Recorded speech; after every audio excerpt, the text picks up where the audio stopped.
L'homme que Dieu a envoyé sur la terre pour sauver le monde n'est pas venu avec une apparence de force. Il est venu comme une plante simple, comme un simple homme. Rien en lui n'était terrible. Tout en lui était faiblesse. Mais Dieu se cachait dans cette faiblesse pour manifester sa force. Chaque fois que Dieu t'invite à la faiblesse, il t'invite à la force. Chaque fois que Dieu t'invite à la faiblesse, il t'invite à la force. Je veux terminer le message. Je crois Olivier va prêcher même prochainement. Je sens quelque chose là que je ne peux pas couper. Je n'ai pas préparé ce message, il est prophétique. Et je ne connais même pas sa fin ni son milieu, donc je parle seulement. Chaque fois que Dieu t'invite à la faiblesse, il t'invite à la force. La force de Dieu ne commence jamais dans la force. Elle commence dans la faiblesse. C'est pourquoi la Bible dit que celui qui est faible, qu'il dise qu'il est fort. Que celui qui est faible dise je suis fort. Notre force empêche la force de Dieu d'agir. Dieu est tellement fort que Dieu ne peut pas manifester sa force. C'est pourquoi avant de manifester sa force, il t'affaiblit. Il t'affaiblit. Il t'affaiblit. Parce qu'il n'y a jamais deux hommes forts dans un homme. Il faut qu'il y ait un seul. Et ça ne doit jamais être toi. Ça ne doit jamais être toi. Ça ne doit jamais être toi. Parce que ta force, elle est faiblesse. Elle est limitée. Et sa force est illimitée. C'est pourquoi Paul dit, je ne me réjouis pas de ma force, mais je me réjouis de mes faiblesses. Alors c'est lorsque je suis faible que je deviens fort. Pourquoi est-ce que l'homme faible est fort? C'est parce que la faiblesse attire toujours Dieu. Dieu est toujours à côté des faibles, à côté des orphelins, à côté des veuves, à côté des abandonnés. L'homme qui accepte la faiblesse invite Dieu.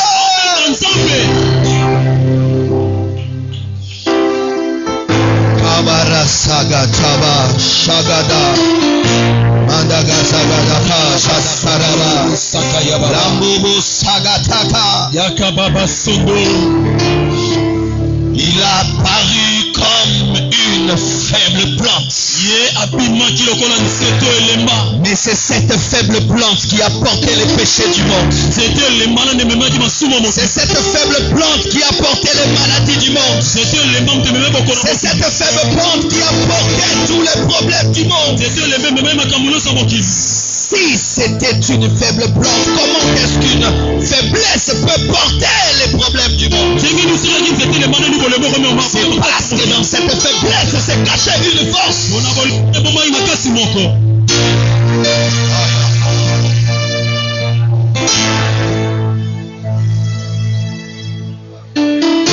Lui, le a pris la forme d'un agneau pour démontrer que dans l'agneau, la puissance du lion peut se révéler. Chaque fois que tu sens dans ta vie que Dieu veut te dénaturer, en soi, il ne veut pas te dénaturer. Il veut révéler sa puissance différemment. N'aie jamais peur du processus divin qui t'amène vers la faiblesse. Parce qu'en soi, tu ne deviens pas faible, mais tu deviens davantage fort.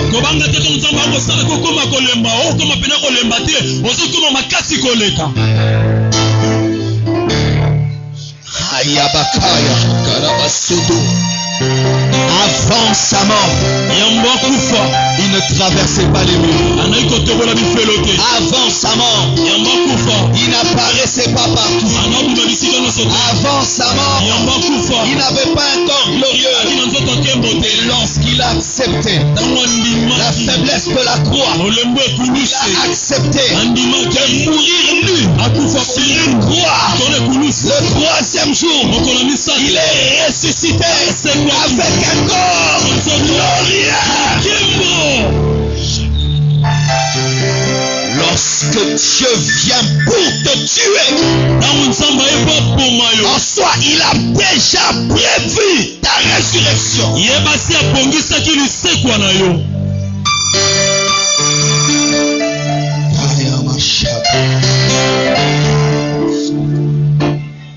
Écoute ceci.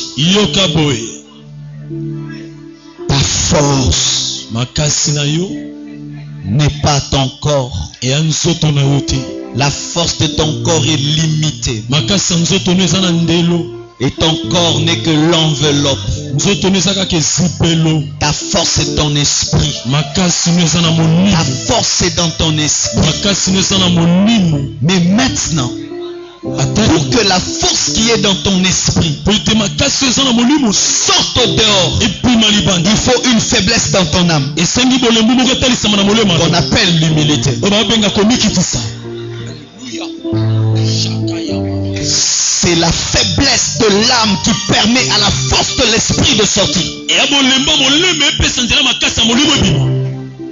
Tu peux avoir une grande onction, mais elle ne sort pas. Elle ne sort pas. Pourquoi? Ton âme est trop forte. Ta volonté est trop forte. Tu es trop fort. Il faut qu'il s'opère une fissure. Une fissure au niveau de l'âme que j'appelle brisement, humilité, pour que l'Esprit Saint qui est dans ton esprit renverse ton âme, entre dans le corps et puisse même entrer dans ton ombre. C'est ce qui faisait que l'ombre de Pierre guérissait. C'est ce qui faisait que les linges qui touchaient le corps de Paul guérissaient. Parce que l'esprit qui était en eux était libéré.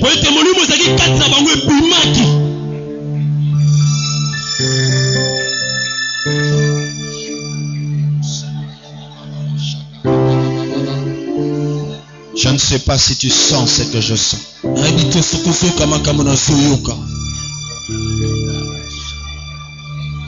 Je sens le froid et le feu en même temps. Le feu et le froid en même temps.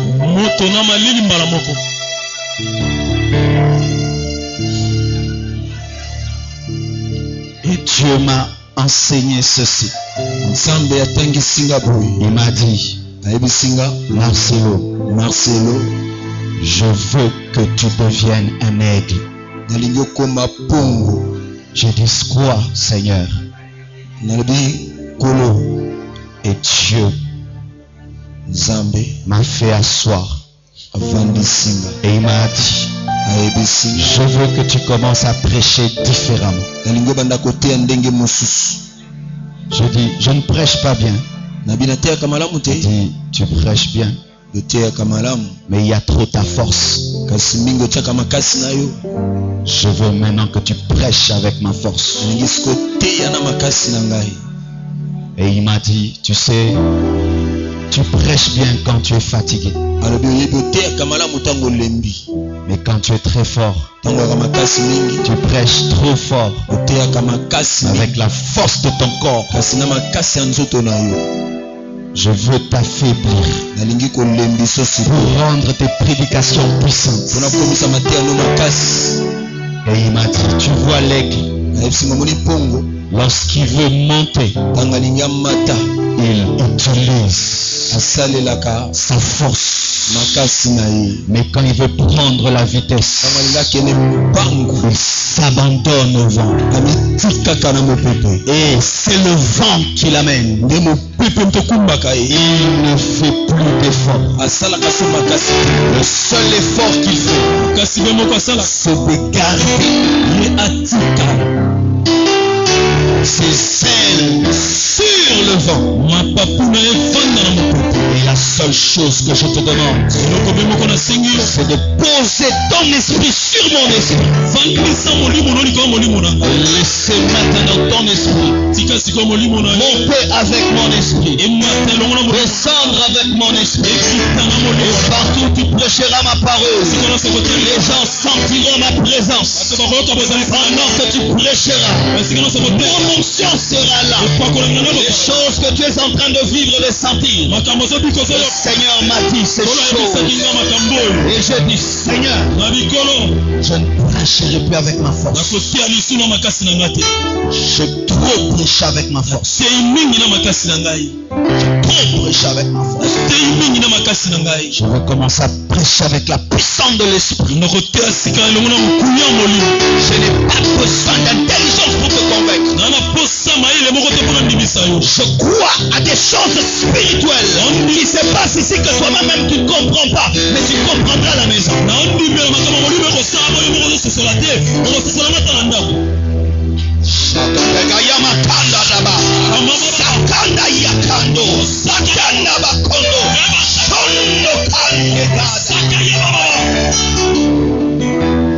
Et il m'a dit, la position que l'aigle prend sur le vent,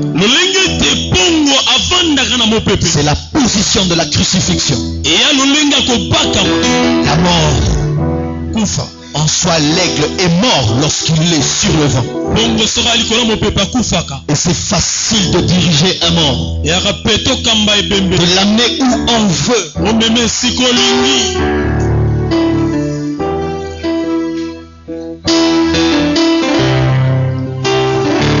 Jésus a dit à Pierre, aujourd'hui tu es jeune, tu te sens toi-même parce que tu es fort. Tu te diriges toi-même parce que tu es fort. Mais quand tu seras vieux, quand tu grandiras, quand tu mouriras, quand tu comprendras les choses de Dieu, un autre te ceindra, un autre te conduira. Vous savez, frère, pourquoi Dieu des fois n'intervient pas vite dans nos vies? Parce que nous sommes forts. Et Dieu ne retire jamais la gloire dans un homme fort. N'a-t-il pas affaibli l'armée de Gédéon quand ils étaient forts? Ils ne venaient pas. Quand ils sont restés à 300, ils commencent à trembler. Est-ce qu'on peut y aller? Dieu est venu. Toi qui ne trembles pas dans la vie, tu ne vivras pas la main de Dieu. Tu es trop fort par toi-même. C'est pourquoi tu n'expérimentes pas le surnaturel. Mais les jours que tu diras je ne peux rien, Dieu viendra. Tant que Moïse pensait être un libérateur, Dieu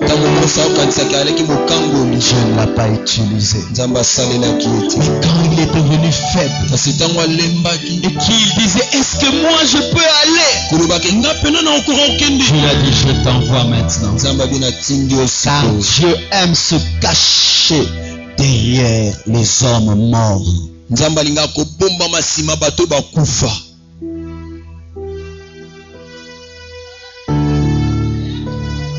Vous avez beaucoup de puissance comme vous êtes là. Mais vous-même, vous stoppez la manifestation de la puissance par votre force. Tant qu'Abraham était fort, Dieu ne lui a pas donné d'enfant. Mais quand il a atteint le niveau où il était devenu un bois sec, sa femme une bois sèche, il a dit, je donne Isaac maintenant. Pourquoi est-ce que Dieu fait cela? Parce que Dieu est jaloux. Il ne donnera la gloire à personne. Il ne donnera jamais sa gloire à quelqu'un. Même pas à toi. Même pas à moi. Il n'a pas donné sa gloire à Moïse. Il n'a pas donné sa gloire à Moïse. Et il ne te la donnera pas. Arrêtez de faire du bras de fer avec Dieu.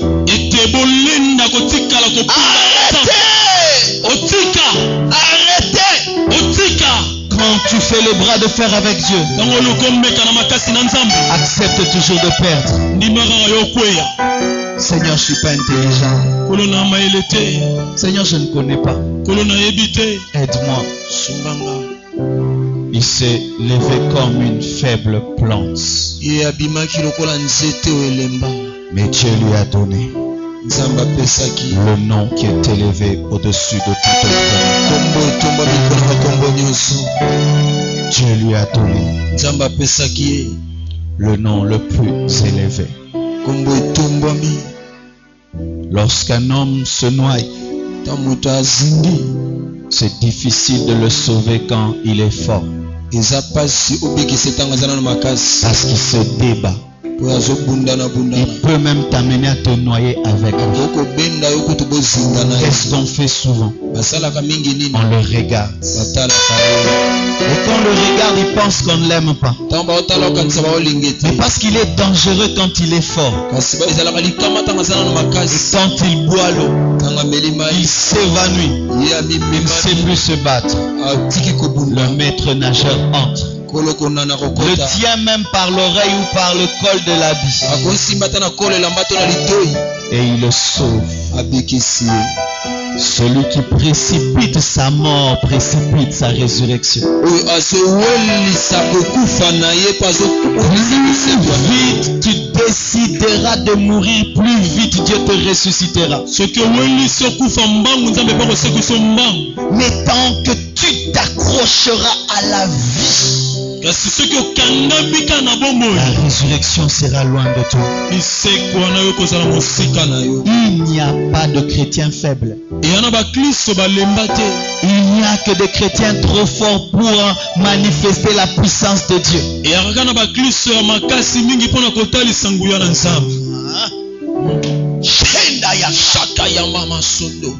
Dans ton esprit, tu as Jésus, tu as le Père et tu as le Saint-Esprit.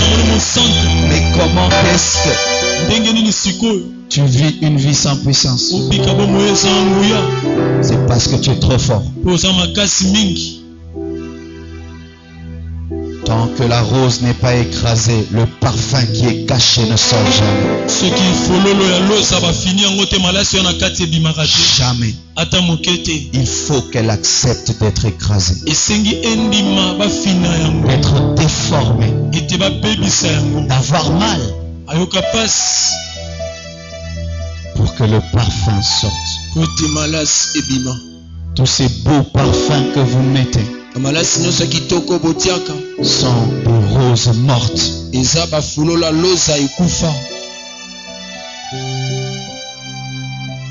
J'avais cette lutte dans ma vie. Physiquement, je suis très fort. Dieu m'a donné une énergie physique, tu ne peux pas croire. Il suffit que je dorme 2 heures du temps. Toute ma force revient. Et j'ai servi Dieu avec ma force. Mais je sentais toujours il y a quelque chose de plus qui peut se faire.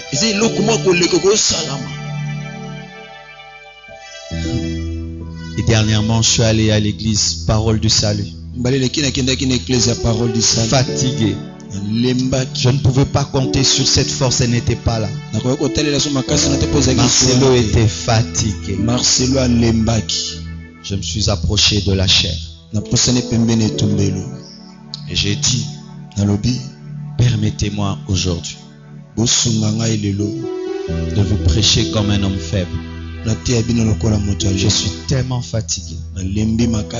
J'ai commencé seulement à parler lentement. J'ai senti une onction qui ne se manifeste pas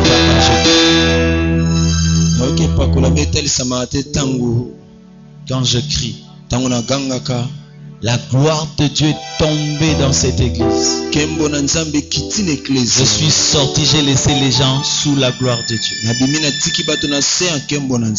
Et je suis allé dire à Dieu, que faire pour vivre toujours ça? Il dit, sois toujours faible. Même quand tu seras fort. Pose toujours ton esprit sur mon esprit. Ouvre ta bouche. Je mettrai mes paroles.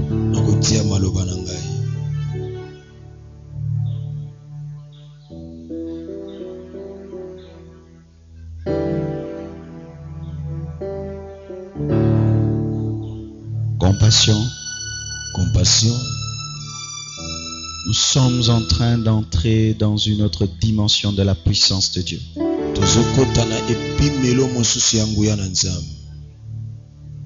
Nos cultes ne seront plus les mêmes. Et je demande à vous, choristes, devenez faibles. Ne comptez pas sur vos dons et vos talents. On n'en a que faire. Nous voulons des choristes qui ne croient plus qu'ils savent bien chanter. Ils ne croient pas qu'ils se jouent au synthé. Ils disent, Seigneur, prends mes doigts. Joue quelque chose. Prends ma voix. Chante quelque chose. Vous chanterez. Les vies seront changées. Que chacun de nous, quand il vient à l'église, qu'il vienne comme un arbre mort. C'est très facile de brûler un arbre mort. Un jour, on pose la question à Charles Wesley, je crois. On lui dit, quel est le secret de ton ministère? Comment tu fais? Écoutez sa réponse. Je vais à la chair comme un arbre mort. Et puis j'ai dit à Dieu, brûle-moi. Les gens qui viennent assister à un homme incendié. C'est pourquoi ils sont marqués. Parce que si tu as déjà vu une fois seulement dans ta vie quelqu'un être brûlé, tu ne l'oublieras jamais. Et le jour qu'on pose à Catherine Kuhlman une question sur son ministère, elle dit 1000 prédications, 1000 morts. 1000 prédications, 1000 morts. C'est-à-dire chaque fois que j'ai prêché, je suis monté à l'estrade morte. C'est pourquoi Dieu m'a toujours utilisé. Nous sommes trop vivants. C'est pourquoi la puissance qui est dans notre esprit est bloqué par notre âme. Et si tu acceptais d'humilier ton âme, de ne plus compter sur toi, ce qui est en toi sortira. Tu connaîtras ce qu'on appelle la libération de l'esprit. La libération de l'esprit. C'est lorsque tu vois comme on est là, ton esprit est dedans, ton âme, ton corps, et tu as conscience de ton corps. Quand il y a la libération de l'esprit, tu sens maintenant ici ton esprit. Tu commences à sentir ton esprit.